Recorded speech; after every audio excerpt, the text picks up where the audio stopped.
pada saat plano C1 menggelembung jadi 748. Luar biasa. Ada lagi sekian ratus ribu dalam satu TPS, ini kan aneh. Padahal peraturannya setiap TPS maksimal kurang lebih 300 pemilih atau voters. Semuanya terang benderang, terbuka. Seperti di Madura, sampai ketua KPPS-nya dibacok, itu karena protes rakyat. Semua dikondisikan dengan terang benderang. Jadi jangan jumawa. Jangan jumawa, jangan merasa sok berkuasa. Semua karma itu akan tiba pada waktunya. Akan terjadi yang namanya tabur tuai.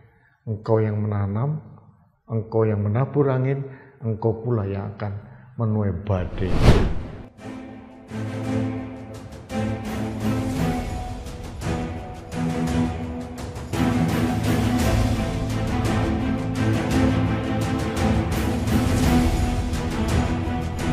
Halo sahabat Indonesia, kita bertemu kembali dalam Opini Rudi edisi hari Jumat tanggal 16 Februari 2024. Sahabat Indonesia, Pilpres atau pemilu tahun 2024 sudah lewat, sudah berlangsung 2 hari yang lalu, tepatnya tanggal 14 Februari 2024. Masih ada residu, sisa-sisa yang membekas di hati rakyat Indonesia terkait dengan pelaksanaan pemilu, khususnya Pilpres tahun 2024. Kalau kita analisis secara mendalam, mulai dari persiapan dan gonjang-ganjing menjelang Pilpres dan sekarang masih dalam proses rekapitulasi suara, ini boleh saya sebutkan menjadi Pilpres terburuk dan terjorok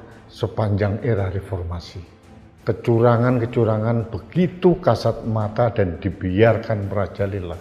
Karena keberpihakan presiden dan keluarganya begitu mencolok.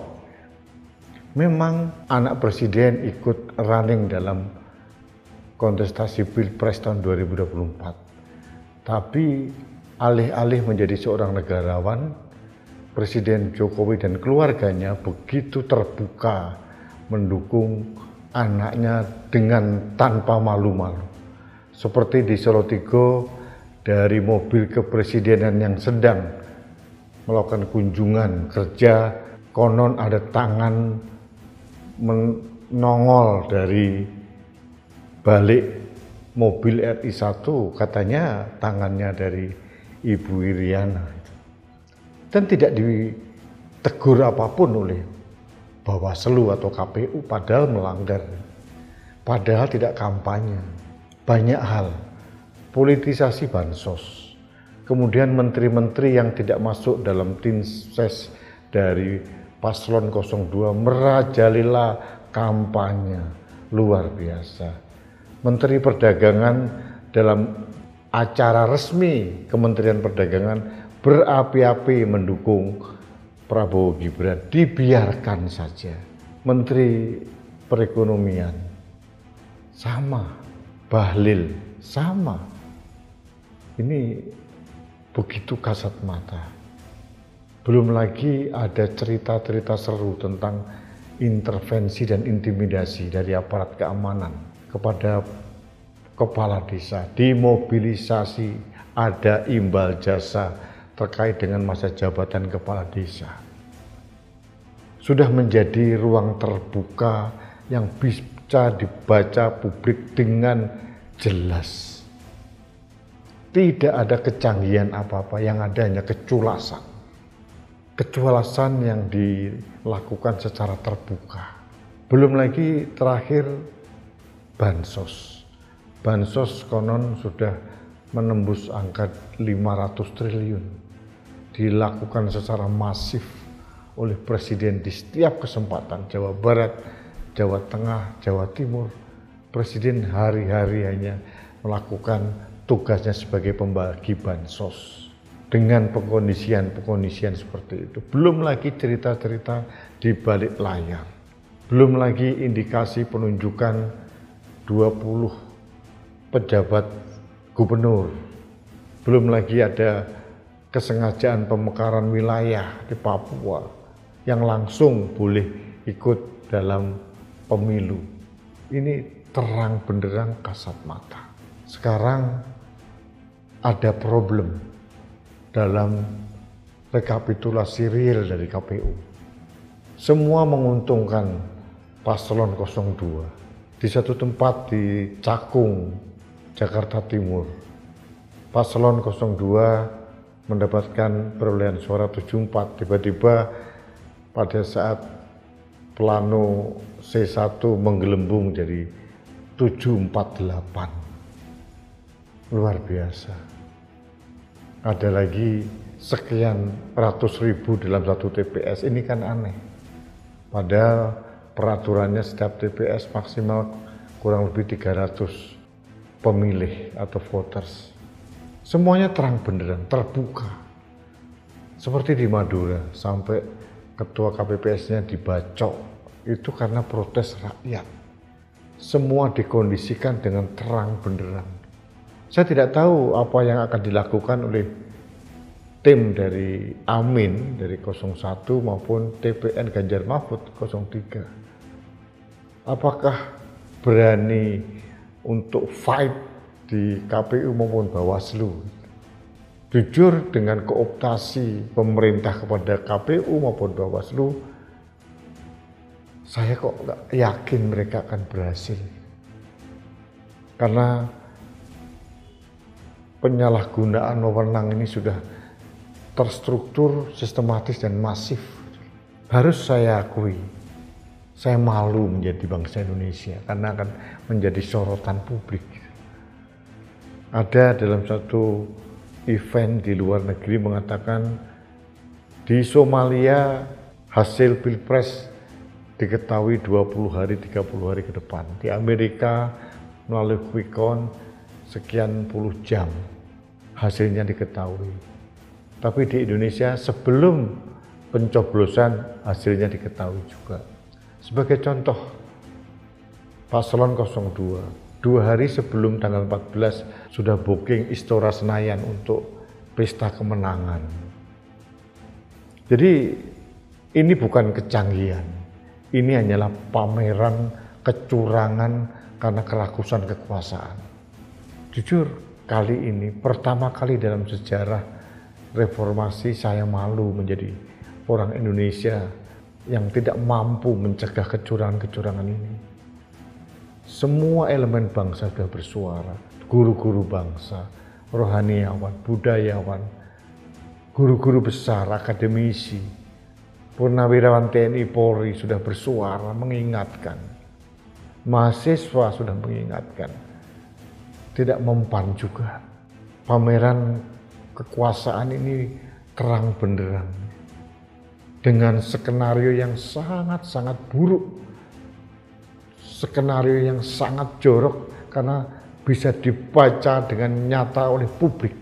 Ada pernyataan normatif dari Presiden yang seolah-olah itu sangat wise, bahwa jangan teriak-teriak curang, laporkan saja ke KPU dan Bawaslu. Yakin KPU dan Bawaslu ya bisa menerima pelaporan kecurangan? Apalagi kita tahu tanggal 14 Februari ada pencoblosan Pilpres dan Pileg. 2 hari sebelumnya Presiden menandatangani kenaikan tunjangan kinerja pegawai Bawaslu. Aneh nggak sih? Inilah yang terjadi. Saya sekarang pada level yang sangat apatis, mulai pasrah melihat kecurangan yang merajalela di depan mata ini. Saya hanya punya keyakinan satu hal, bahwa keyakinan keangkara murkaan ini tidak akan bertahan lama. Pasti ada waktunya untuk jatuh. Seperti Raja Louis XIV di Perancis, ujungnya digulutin, padahal dia mengatakan negara adalah saya, begitu arogan. Akhirnya jatuh juga. Betapa berkuasanya Hitler, jatuh juga. Betapa berkuasanya Benito Mussolini di Italia, jatuh juga. Betapa berkuasanya Soeharto selama 32 tahun mengangkangi semua akses kekuasaan di negeri, jatuh juga. Jadi jangan jumawa. Jangan jumawa, jangan merasa sok berkuasa. Semua karma itu akan tiba pada waktunya. Akan terjadi yang namanya tabur tuai. Engkau yang menanam, engkau yang menabur angin, engkau pula yang akan menuai badai. Tunggu saja tanggal mainnya. Karena semesta, karena Tuhan tidak mungkin diam saja melihat keangkaran murkaan. Inilah saatnya kita bergerak, kita melawan keangkaran murkaan dengan cara yang baik. Cara yang konstitusional, bukan dengan cara yang destruktif. Sekali lagi karena ini rumah kita, harus kita jaga. Ini rakyat dan bangsa kita, jangan sampai kerusakan akan semakin parah pada saat kita melakukan langkah-langkah untuk memprotes kekuasaan, karena saya yakin saatnya akan tiba. Dan terakhir, saya harus sampaikan, jangan bangga menang karena curang. Dan kepada para pendukung yang merasa menang, malulah kalian mendukung orang yang hasil produksi cacat etika dan moral. Kalau kalian permisif terhadap pelanggaran etika dan moral, lalu apa yang akan Anda ajarkan kepada anak-anak Anda? Karena Anda salah satu bagian yang mendukung orang yang cacat moral dan cacat etika. Itu jati diri bangsa Indonesia dan Anda mempunyai kontribusi telah merusaknya.